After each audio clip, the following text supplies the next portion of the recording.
दोस्तों, जीवन में मौत एक ऐसी सच्चाई है जिसका हम सभी को सामना करना पड़ता है।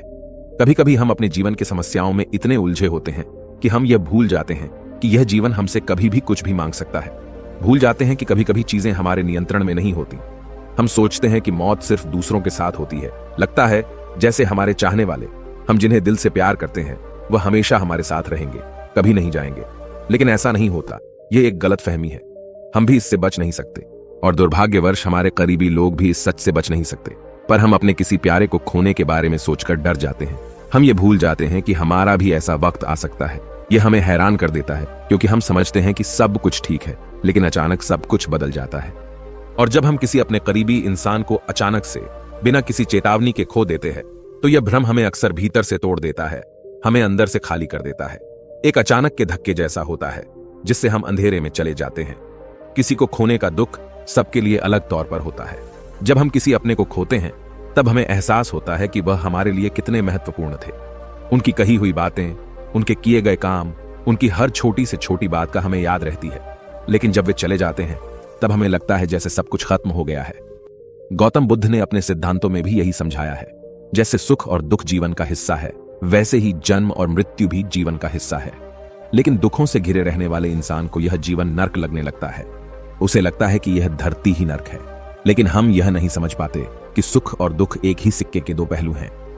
इस मुश्किल और दुख भरे समय में हमें यह याद रखना चाहिए कि मौत का सामना हर किसी को करना पड़ता है। हमें मौत को स्वीकार करना सीखना चाहिए और आसपास के लोगों के साथ मिलकर इस समस्या से बाहर निकलना चाहिए। यह हमारे लिए एक अवसर है अपने जिंदगी के असली मतलब को समझने का। तो हम भी एक ऐसी ही कहानी के माध्यम से आपको इस सिक्के के दो पहलू समझाने की कोशिश करेंगे। दोस्तों, जिस तरह मैं अपनी कहानियों के माध्यम से दुनिया में मोटिवेशन फैलाता हूं और कोशिश करता हूं कि आपके जीवन में यह कहानियां काम आए, वैसे ही आपका बोधी इंस्पायर्ड को सब्सक्राइब करना मुझे मोटिवेशन देता है।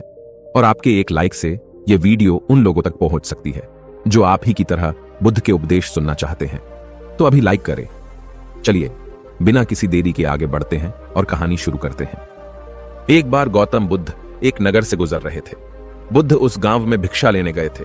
अपने शिष्यों के साथ गांव से भिक्षा लेकर वह अपने आश्रम की ओर निकल पड़ते हैं।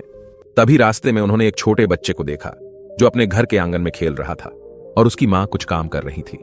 तभी उस बच्चे की मां ने बुद्ध को देखा, उन्हें प्रणाम किया और फिर कहा, आप रुकिए, मैं आपके लिए कुछ लेकर आती हूं। बुद्ध ने उससे कहा, मेरा पात्र भरा हुआ है, मैं उतना ही लेता हूं जितना मेरे पात्र में आता है, इसलिए आज मैं कुछ नहीं ले सकता। मैं कल फिर आऊंगा, तुम मुझे कल दे देना। बुद्ध ने उस बच्चे के सर पर हाथ रखा और वहां से चले गए। अगले दिन बुद्ध फिर उसी स्त्री के पास आए।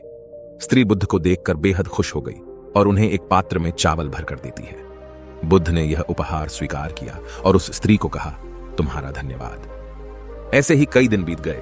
जब भी बुद्ध उस गांव में जाते, वह स्त्री हमेशा उन्हें भिक्षा में कुछ न कुछ जरूर देती। एक दिन जब बुद्ध उस स्त्री के पास भिक्षा लेने गए तो उन्होंने देखा कि वह स्त्री अपने बेटे को हिलाकर जगाने की कोशिश कर रही है और फुट फुट कर रो रही थी। देखने से ऐसा लग रहा था कि बच्चा बेहोश हो गया है। बुद्ध ने स्त्री से पूछा, बेटी, ये क्या हुआ? तुम्हारा बेटा बेहोश क्यों हो गया? स्त्री ने बताया, गुरुदेव, मेरा बेटा कुछ दिनों से बीमार था, उसको तेज बुखार भी था। मैंने गांव के वैद्य को भी दिखाया और इलाज शुरू किया, लेकिन फिर भी मेरे बेटे की हालत ठीक नहीं हुई। अभी थोड़ी देर पहले मेरा बेटा चलते चलते तेज बुखार की वजह से बेहोश हो गया। बुद्ध ने लड़के का परीक्षण किया और समस्या को समझने के बाद बुद्ध ने उस स्त्री को कुछ जड़ी बूटी दी और कहा, इसे चावल के बीज दबाकर रख देना और अपने बच्चे को इसका रस निकालकर पिलाना। इस तरह वह स्वस्थ बना रहेगा। स्त्री ने उस जड़ी बूटी को रख लिया और बुद्ध उसके बाद वहां से चले गए। एक महीने बाद बुद्ध श्रावस्ती में जाकर वह लोगों को उन पीड़ाओं के बारे में उपदेश दे रहे थे जो सभी लोगों को प्रभावित कर रहे थे। तभी उस सभा में एक स्त्री अपने बच्चे को अपने गले से लगाए बुद्ध के पास पहुंची और बच्चे को बुद्ध के चरणों में रखकर बोली, हे बुद्ध, मौत क्या होती है? उसकी पीड़ा क्या होती है? ये आप मुझसे पूछो। मैं एक विधवा हूं और अब मेरा बेटा, मेरा पुत्र भी मुझे अब छोड़कर चला गया है। अपने बेटे की इतनी छोटी उम्र में मृत्यु किसी मां को ना देखनी पड़े। मैंने आज तक बहुत दान किए, कभी किसी का बुरा नहीं चाहा, ना मैंने आज तक भगवान से कुछ मांगा। लेकिन अब मेरे इस बेटे को देखिए, वह अब ना तो रोता है ना हंसता है। क्या आपने मुझे नहीं पहचाना? बुद्ध ने उस बच्चे को अपनी गोद में उठाकर उस स्त्री से कहा, तुम्हारा पुत्र बहुत ही सुंदर है। मैंने तुम्हें कुछ जड़ी बूटियां दी थीं, क्या तुमने उसे नहीं पिलाया? वह स्त्री बुद्ध के चरणों में गिरकर बोली, हे बुद्ध, मुझे माफ कर दें। वह जड़ी बूटियां मैंने फेंक दी थी। मैं आप पर विश्वास नहीं कर पाई। मुझे लगा कहीं वह जड़ी बूटियां मेरे पुत्र को हानि न पहुंचा दे। गांव के कुछ लोग भी आपको पाखंडी और ढोंगी बताते थे। बुद्ध ने उस स्त्री को कहा कि क्या अब तुम्हें मुझ पर विश्वास है? स्त्री बोली, हाँ बुद्ध, मैं मेरे बेटे को ठीक करने के लिए हर जगह गई। तब किसी ने मुझसे कहा कि आप बुद्ध के पास जाओ, उस सबकी समस्या को दूर करते हैं, तुम्हारी समस्या को भी जरूर दूर कर देंगे। हे बुद्ध, आप मेरे बेटे को कृपया करके जीवित कर दें। बुद्ध ने स्त्री से कहा, जैसे जीवन सत्य है वैसे ही मृत्यु भी सत्य है, उसे स्वीकार करना चाहिए।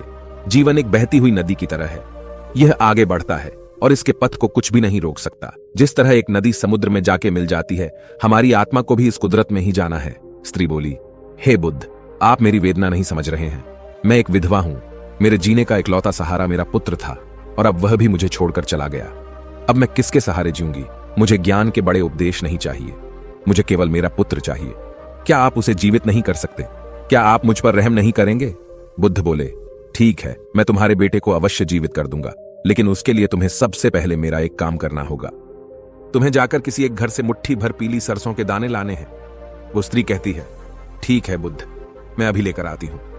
बुद्ध ने कहा, रुको, तुम्हें ये सरसों के दाने किसी ऐसे घर से लाने हैं जहां आज तक कोई मृत्यु ना हुई हो।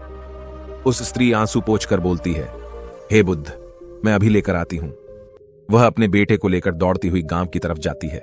वहां उसने एक घर का दरवाजा खटखटाया। गृहस्वामी बाहर आया। उस स्त्री ने उस गृहस्वामी से एक मुट्ठी पीली सरसों के दाने मांगे। उस स्वामी ने स्त्री को सरसों के दाने दे दिए।